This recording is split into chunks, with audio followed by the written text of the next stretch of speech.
9 de la mañana, 25 minutos, cambiamos de tema. Hoy es 30 de mayo y es el Día Mundial de la Esclerosis Múltiple, la enfermedad considerada segunda causa de muerte en jóvenes después de los siniestros de tránsito. Para hablar de este tema recibimos a Mónica Basilio, presidenta de la Asociación de Pacientes de Esclerosis Múltiple, EMUR, y además paciente. Bienvenida, Mónica. Muchas gracias. Comencemos por definir, ¿no? ¿De qué hablamos cuando hablamos de esclerosis múltiple? Si me permitís, quería aclarar que es la segunda causa de discapacidad en jóvenes, no de muerte. Discapacidad. Ahí está. Gracias por la aclaración. Luego de los accidentes de tránsito. Comencemos entonces por definir qué es la esclerosis múltiple. Bueno, la esclerosis múltiple es una enfermedad que afecta al sistema nervioso central, es autoinmune. ¿Qué causa esta enfermedad? O sea, nuestro propio organismo se daña a sí mismo, destruyendo la mielina que recubre el axón, que vendría a ser como el cable, ¿verdad? En un circuito eléctrico, tiene un cortocircuito, se pela ese cable y la información llega mal. ¿Qué causa esto? Que la información de nuestro cerebro, nuestros impulsos nerviosos, lleguen mal al lugar de destino, como podría ser la vista, un síntoma de los tantos síntomas invisibles que tiene la esclerosis múltiple. La información de ver, el efecto de ver, llega mal. Entonces podemos ver como a través de un tul, ver borroso, ver doble, pero si nos hacen unos estudios a la vista sale todo perfecto porque no se puede percibir de esa manera. Es uno de los indicios entonces a tener en cuenta para hacerse los chequeos correspondientes. Exacto, sí, es uno de los síntomas invisibles que afecta nuestra enfermedad. ¿Por qué afecta más a las mujeres? 3 de cada 4. Buena pregunta. ¿Pero hay alguna situación puntual que haga que determinado gen, determinada...? Si vamos a lo informal, dicen que porque somos más valientes y lo podemos soportar. Pero bueno, la cosa sí es que la mayoría de las enfermedades autoinmunes afectan más al sexo femenino que al masculino. 3-1 es en el caso de la esclerosis múltiple y se da a nivel mundial. ¿Y por qué es la aparición, sobre todo en personas jóvenes? ¿Cuándo es la edad promedio que aparecen síntomas? Promedialmente se diagnostica entre los 25, 35, pero justo en unas charlas que tuvimos ahora recientemente con neurólogos referentes de la EM, ellos decían que a lo que ahora se está accediendo más rápidamente al diagnóstico y tienen la expertise más, o sea, se diagnostica con cierta calidad mayor a tiempos anteriores, mismo por el avance de la ciencia. Ese margen de edad como que se está viendo, yendo más a más jóvenes y también más mayores. Claro, pero por lo general es eso, entre los 25 y los 35, 40 Justamente años. Te quería preguntar eso, ¿no? Todo el derrotero que pasa una persona que empieza con síntomas, como vos decías, sí. Alguna alteración en la visión, vas al oculista, te dice que estás bien. Claro, ¿y sabes cuál es el inconveniente más grande para la persona que está teniendo estos síntomas? Que vos te acercás al médico y vamos a hablar del caso de una persona del sexo femenino, 25, 30 años, está con todo lo que podría ser su desarrollo profesional o formando un hogar. El estrés, que las mujeres parece que estamos siempre corriendo, te dicen ese estrés, es cansancio, todos esos síntomas que podemos llegar a experimentar. Y como son invisibles, también muchas veces nos derivan a un psicólogo o a un psiquiatra. Pero bueno, ya te digo, ha cambiado mucho el tema del diagnóstico. Los médicos ya cuando vos te presentás con sintomatología como puede ser la que nombrábamos, ya como que te mandan una resonancia, ya están digamos, con... ¿Y a qué hay que estar atento? Por ejemplo, síntomas como cuáles. Tú mencionabas lo de la vista, tener alguna alteración, ver doble, ver como detrás de un tul, pero hay otros... mucho sensitivo, mucha parestesia en las piernas, en los brazos, puede ser algún hormigueo en el rostro, hay cantidad de síntomas, pero esos son como que los principales o que la gran mayoría de nosotros debutamos con esos síntomas, los visuales, algún trastorno a la vista. ¿Qué más te podría decir?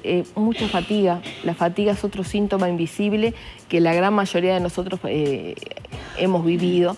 Y la fatiga no es un cansancio como que tú trabajaste todo tu horario laboral, llegaste a las 8 horas, te tomás un matecito, un cafecito, cenaste, te bañaste y como que te relajás un poco, ¿no? Este cansancio, hablamos de la fatiga, puede ser que tú te hayas levantado hoy a las 8 de la mañana, fresquito, haber dormido bien, pero estás como que no te podés mover, es algo que la batería es cero. La pila agotada. Eso fatiga. Y es uno de los grandes trastornos que acontecen en nuestro día a día, porque afecta en la parte laboral, afecta el entorno laboral, afecta el entorno con tus compañeros de estudio, con tu familia, que no podés expresar, no podés explicar lo que estás sintiendo. Claro, te entiendo perfectamente. Es un gran problema ese. Nos mencionabas recién que ahora está más agudizado el tema del diagnóstico, etcétera. ¿Cómo estamos en Uruguay para los tratamientos? Porque así como hay síntomas muy variados, también la enfermedad se presenta de formas muy variadas, ¿no? Y es una gran pregunta y un tema que nos tiene bastante angustiados, que existen en Uruguay tratamientos que brinda el Fondo Nacional de Recursos y son accesibles a toda la población, pero estamos necesitando más. Estamos necesitando más. ¿Estamos hablando de medicación? ¿De qué tipo de tratamiento? Sí, medicación. La esclerosis múltiple no tiene cura, pero sí tenemos tratamientos que modulan este accionar de nuestro propio organismo de atacarnos. Entonces hay medicaciones moduladoras, o sea, por ejemplo, el interferón, el copaxone, y hay inmunosupresoras también, o sea, hay inmunomoduladoras, inmunosupresoras, como podría ser el fingolimod. Pero estamos necesitando tratamientos que en el mundo ya existen. Por ejemplo, para hacerte una idea, en Uruguay contamos con 3 tratamientos, que son los que te nombré, en Argentina hay 15. Yo sé que hay muchísima más gente en Argentina, pero también conocemos la situación de Argentina. Y ellos nomás ya tienen 15. Nosotros necesitamos que incluyan en el Fondo Nacional de Recursos otros tratamientos. Tratamientos con las autoridades. Y en estos últimos 6 meses... reclamos a lo largo de los últimos años. En estos últimos 6 meses, por decirte nomás un tiempo breve, ya estuvimos asistiendo 2 veces al Ministerio. En noviembre hablamos con el ministro Salinas. En marzo hablamos con el secretario, que ahora no me va a salir el nombre. Exactamente. Y todos nos prometen, todos dicen, sí, quédense tranquilos, están los planes, pero lo estamos necesitando, porque se están dando casos, no es que sea ahora, pero digo, se dan casos de afectaciones, y sobre todo a jóvenes a veces, muy agresivas de comienzo. Y ahí el médico, que es el que tiene que tener la posibilidad de poder elegir qué tratamiento brindar a cada persona, porque cada persona con EM es diferente. Si bien estamos hablando de una misma patología, cada persona tiene sus características. Y quien la conoce mejor que el neurólogo. Él es el que tiene que poder tener ese abanico de ofertas de tratamientos para darle el que le corresponde a esa persona. Y tenemos muchas personas con lo que sería o presentaciones de la esclerosis múltiple, remitente recurrente, que es la más grande en porcentaje, como un 85%. ¿Qué características tiene? Que te viene el síntoma, el empuje, digamos, y remite. Se aplican corticoides que desinflaman la zona, digamos, y entonces ese síntoma viene y desaparece. Esa es la presentación de mayor porcentaje de los diagnosticados con esclerosis múltiple, pero que existen otros también, como puede ser la primaria progresiva o la secundaria progresiva. Para esos casos no estamos teniendo medicación y es esto que estamos solicitando. ¿Cuántos pacientes hay con esclerosis múltiple diagnosticados en Uruguay? En Uruguay no hay número de pacientes de nada, ni de esclerosis múltiple, ni de diabetes, ni de celiaquía, y es algo que también necesitamos. Pero estimamos un número, y vas a decir, es muy ambiguo, sí. Estamos hablando de casi cerca de unos 2.000. Se habla entre 1.000 y 2.000. No sabemos, no sabemos. Lo único que sí sabemos, gracias a un estudio que se realizó en la Facultad de Medicina, en clínicas, la incidencia, y es la más grande de Latinoamérica, la incidencia que tiene Uruguay en esclerosis múltiple. ¿Y eso hay alguna explicación para...?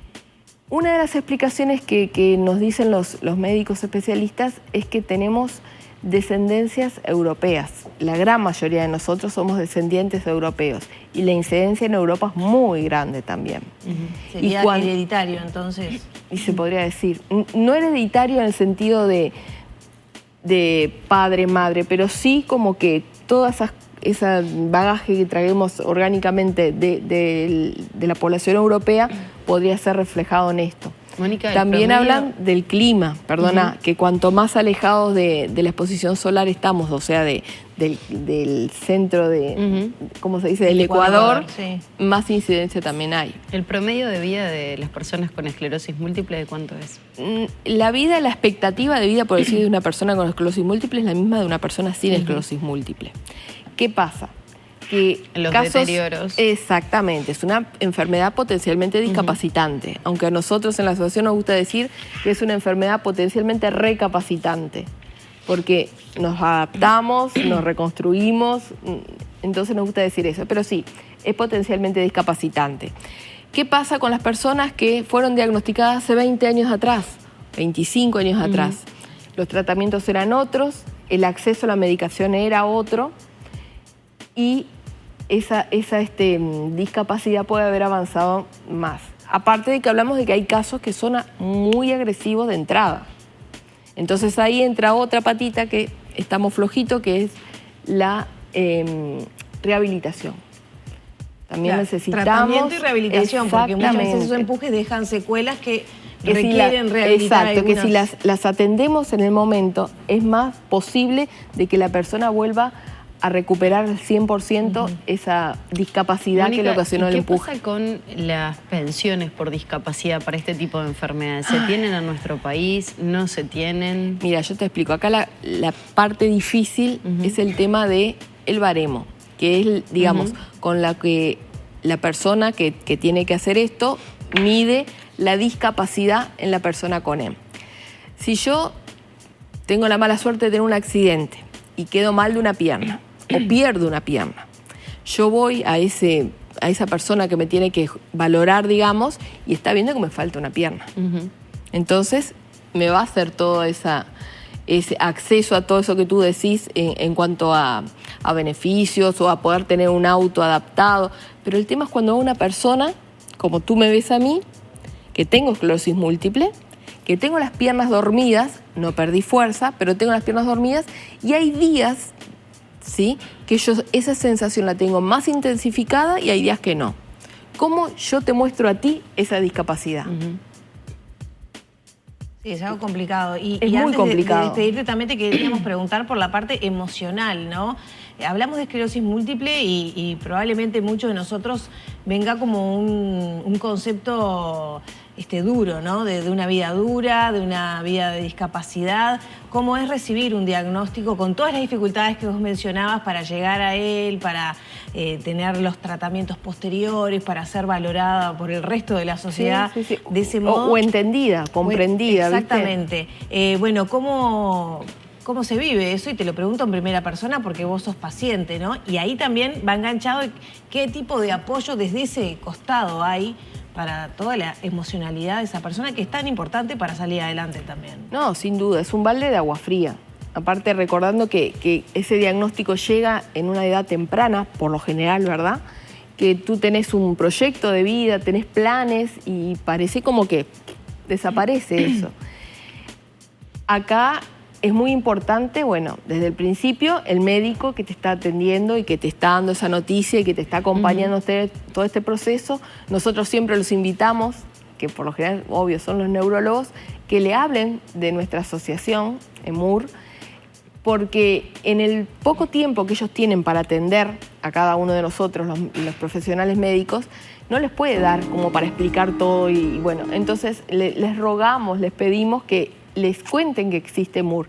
En EMUR van a encontrar esa contención que en ese momento del diagnóstico no sabes para dónde agarrar. Claro, además esta no brújula. No sabes qué hacer. Está la brújula, muy bien, muchas gracias. A la guía brújula. Sí. La brújula es un sitio web, brújulaem.uy. Ahí van a encontrar todo lo que respecta a la esclerosis múltiple y a lo que es navegar en ese sistema de salud uruguayo encarando esta nueva patología y esta nueva realidad que nos toca. Está buenísimo porque además sirve mucho para los acompañantes, ¿no? Para quienes acompañan al paciente con esclerosis múltiple. Exactamente, y bueno, para los patrones, para los compañeros de trabajo, aparte de la familia, que puedan entender. Exactamente. Bien. Los invitamos a visitar nuestras redes sociales, en Instagram, en Facebook. Nuestro celular No sé si salió en pantalla, sí, pero ahí, digo, mira, 95768-006. Excelente, muchísimas gracias por el espacio. Me debe haber quedado muchísimas cosas por comentar. Y muchas más para preguntar, sin duda. Pero bueno, muchísimas quedará para otra oportunidad también. Muy Mónica, amables. creo que lo básico fue abordado. Muchas gracias. Muchísimas gracias a ustedes. Cerramos por aquí la entrevista, 9 de la mañana con 39 minutos.